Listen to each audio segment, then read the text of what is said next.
So hello বন্ধুরা, কেমন আছো সবাই? তো আমরা আগের পার্টে দেখেছিলাম যেখানে ভূমি তাদের গ্রামের পুরো ঘটনাটা বাসুয়াকে বলে। তারপরে কাহিনীটা আবার প্রেজেন্ট টাইমে চলে যায়, যেখানে বাসুয়ার সামনে ওই দলটি চলে আসে যারা গীতার কাছ থেকে গাড়িটা চুরি করে নিয়ে চলে গেছে। সেই জন্য ওই চোরগুলোকে বাসুয়া তাড়তে শুরু করে। আর এক টাইমে রাজাপ্পার বাড়িতে ঢুকে পড়ে। তখন ওই চোরটিকে ধরতে গিয়ে বাসুয়া দেখে যে তাদের গয়নার ব্যাগটা রাজাপ্পার সামনে পড়ে আছে। তখন বাসুয়া রাজাপ্পার কাছ থেকে ওই ব্যাগটিকে চেয়ে নেয় যে এই ব্যাগের গয়নাগুলো সব আমার, তাই বলে। কিন্তু বাসুয়াকে রাজাপ্পা বলে যে এই সোনাগুলোও তার, আর এই ব্যাগটিও তার, আর এই গয়নাগুলো তার মেয়ের জন্য এক সময় সে গড়িয়েছিল। কিন্তু এই গয়নাগুলো বাসুয়ার কাছে কি করে এলো সেটাই জিজ্ঞাসা করে বাসুয়াকে। কিন্তু বাসুয়া রাজাপ্পাকে কোনো কথার উত্তর দেয় না। তখনই রাজাপ্পার কিছু গন্ডা বাসুয়াকে চারিদিক থেকে ঘিরে নেয়। তখনই বাসুয়া রাজাপ্পার একজন গন্ডার গলাতে চাকু ধরে আর রাজাপ্পাকে বলে যে সোনাগুলো যদি সে না দেয় তাহলে এই গুন্ডাটাকে সে মেরে দেবে। তখনই ওই লোকটি নিজের গলা নিজে কেটে ওই মাটিতে পড়ে যায়। কিন্তু কিছুক্ষণ বাদে আবারও সে উঠে যায় আর বলে, মানুষ মরণের ভয় তো করে যখন সে জীবিত থাকে, আর আমরা তো সবাই মরে গেছি। তাই বলে সেখানকার সবাই তাদের আসল রূপ দেখাতে শুরু করে। সেটা দেখার পর তো বাসুয়ারা পুরোপুরি ভাবে অবাক হয়ে যায়। আর সেখানে বাসুয়াদেরকে একের পর একজন আক্রমণ করেই যাচ্ছিল। আর এই সিনটা অনেকটা ভয়ানক ছিল, আবার কাউকে ফানিও লাগতে পারে। আর সেখানে বাসুয়ারা একের পর এক ভূতের আক্রমণ থেকে বাঁচতে থাকে। আর এক সময় তাদের গাড়িটা দেখতে পায়, আর সেই গাড়িতে চালাই করে তারা সেখান থেকে পালিয়ে আসে। কিন্তু তারা যেখানে যায় সেখানে ভূতে আক্রমণ করতে থাকে। তারপর তারা বুঝতে পারে যে এই ভিলেজটা গোটানাই গোস্টেড ভিলেজ। আর সেখান থেকে পালাতে পালাতে দেখতে পায় হঠাৎ আকাশে সূর্য উঠছে আর একদিক থেকে ধুলোর ধোঁয়াতে পরিণত হয়ে যাচ্ছে।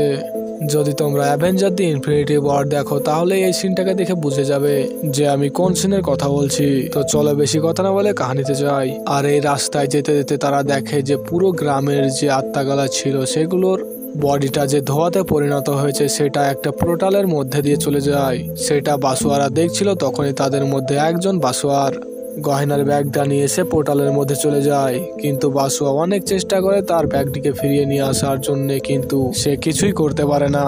বাসুয়াদের গয়নার ব্যাগটা চলে যাওয়াতে বাসুয়ারা মন খারাপ করে এক জায়গায় বসে থাকে। তখনই হঠাৎ দেখে একজন তান্ত্রিককে যে কোনো একটা জায়গায় যাচ্ছিল। তখনই বাসুয়ারা ওই তান্ত্রিকটার কাছে যায় আর এখানকার যে পুরো ঘটনাটা জেনে নেয়। যে অনেক সময় আগে একটি রাজার কাছে ভৈরবগণা গ্রামের ব্যাপারে লেখা ছিল, যেখানে ভৈরবগণা গ্রামটি একটি জাদুই গ্রাম ছিল। আর ওই গ্রামে যাওয়ার দরজা বছরে 2 থেকে 3 বার খুলতো। সেই জন্য অনেক লোকে চেষ্টা করেছে ওই গ্রামটিকে খোঁজার, কিন্তু যারাই গিয়েছে তারা আর কোনোদিন ফিরে আসেনি। কারণ এই ভৈরবগণা গ্রামে কোনোদিন মানুষ বসবাস করেনি। এখানে শুধু বসবাস করেছে মৃত্যুর পরই এখানকার রাগী আত্মাগুলো, যারা প্রতিশোধ নেওয়ার আগেই মারা গেছে তারা। আর এখানে পিডাম্মার কাজ ছিল ওই আত্মাগুলোকে মুক্তি দেওয়ার। তখন জওয়ান মানে বাসুয়ার বন্ধু বলে, এই গ্রাম থেকে আমাদের এখন পালিয়ে যাওয়া উচিত। কিন্তু বাসুয়া সেখানে রাজি হয় না, কারণ সে এই গয়নাগুলো ছেড়ে যেতে চায় না। আর বলে যে এই গয়নাগুলো দিয়ে একমাত্র ভূমিকে সে হেল্প করতে পারবে।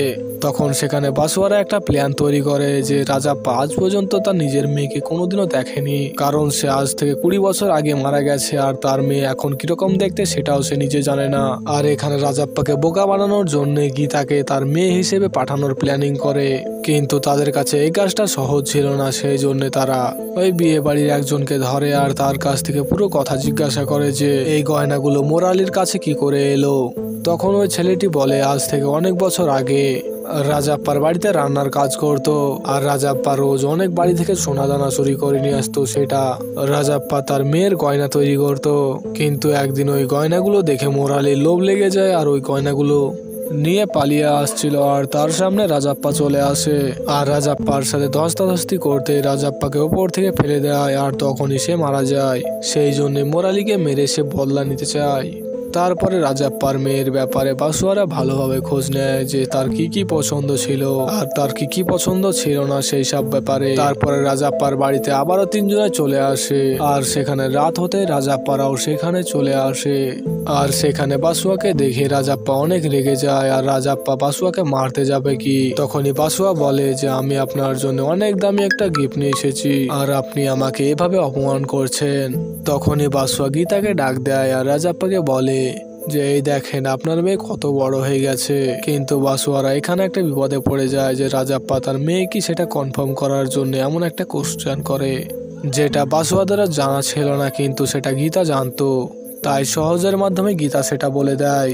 তারপরে রাজাপ্পা তো খুবই তার মেয়েকে দেখে অনেকটা খুশি হয় আর তার মেয়ের সাথে অনেকক্ষণ ধরে খুশি খুশি গল্প করে। তারপর এক সময় যখন তাদেরকে বিদায় করার সময় আসে তখন রাজাপ্পা ওই গয়নাগুলো তাদেরকে দিয়ে দেয়, মানে তাদের প্ল্যান অনুযায়ী পুরো কাজ হচ্ছিল। কিন্তু তার মেয়েকে সে নিজে হাতে তোড়া পরিয়ে দেবে আর তার মেয়ের পায়ে ছিল ডেট অফ বার্থ, সেটাই বলে যে তোমার ডেট অফ বার্থই দেখাও। আর সেটা দেখাতে পারে না, তখনই তারা বুঝে যায় যে তাদেরকে বোকা বানানো হচ্ছিল এতক্ষণ ধরে।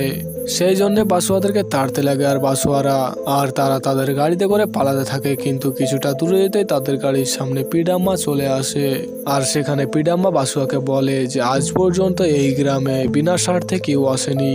আর তখনই আমরা ভূমিকে দেখতে পাই যে একটি পোর্টাল থেকে চলে আসে আর এখানে আমরা জানতে পারি যে ভূমিও মারা গেছে আর তার মধ্যে প্রতিশোধের আগুন জল করছিল। তারপর সেখানে পিডাম্মা ভূমিকে বলে যে আমার হাতে হাত দাও, কোনটা সত্যি সেটা তুমি চোখের সামনে দেখতে পাবে। তারপরে আমাদেরকে আবারও ফ্ল্যাশব্যাকের সিন দেখায় যেখানে আমরা ভূমিকে দেখতে পাই সে এখনো কনফিউজে আছে যে বাসুয়া তার হয়ে কাজ করছে না ওই গুন্ডার হয়ে কাজ করছে। সেই জন্য সে ওই ঘর থেকে পালিয়ে যায় আর ভূমিকে দেখে তো ভূমির পেছনে গুন্ডা লেগে যায় আর ওই গুন্ডাদের হাত থেকে ভূমিকে বাঁচাতে গিয়ে একজনকে চাকু মারতে গিয়ে ভূমির গর্দনে লেগে যায় আর সেখানে ভূমি মারা যায়। কিন্তু ভূমি ভাবে এখানে বাসুয়া তাকে ইচ্ছাকৃত মেরে দিয়েছে, সেই জন্য ভূমির বাসুয়ার উপর প্রতিশোধের আগুন জল করে জ্বলছিল।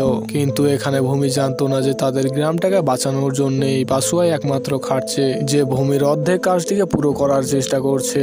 বাসুয়া অনেক লোকের কাছে যায় হেল্পের জন্য, কিন্তু কেউ হেল্প করে না তাকে। সেই জন্যই সে চুরির পথটা বেছে নেয়, কারণ যারা প্রমাণ ছিল তারা টাকা না দিলে কোনো কাজ করতে চাইছিল না। সেই জন্য তাদেরকে টাকা দেওয়ার জন্য সে চুরি করতে শুরু করে।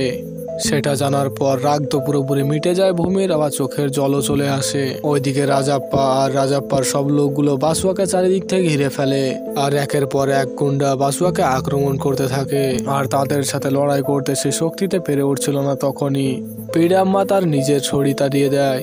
তারপরে বাসুয়ার সাথে রাজাপ্পার একটা খতরনাক হরর অ্যাকশন হয় আর বাসুয়া রাজাপ্পাকে মারতে যাবে কি রাজাপ্পা তখন বলে তাকে ছেড়ে দিতে আর সে তো মোরালিকে মেরে বদলা নিতে চায়। তখন বাসুয়া রাজাপ্পাকে বলে যে তুমি যদি এখন মোরালিকে মারো তাহলে তোমার মেয়ে আবারও অনাথ হয়ে যাবে, কারণ তুমি মারা যাওয়ার পর তোমার মেয়েকে সেই দেখাশোনা করেছে, একদম সে নিজের মেয়ের মতনই তাকে বড় করেছে।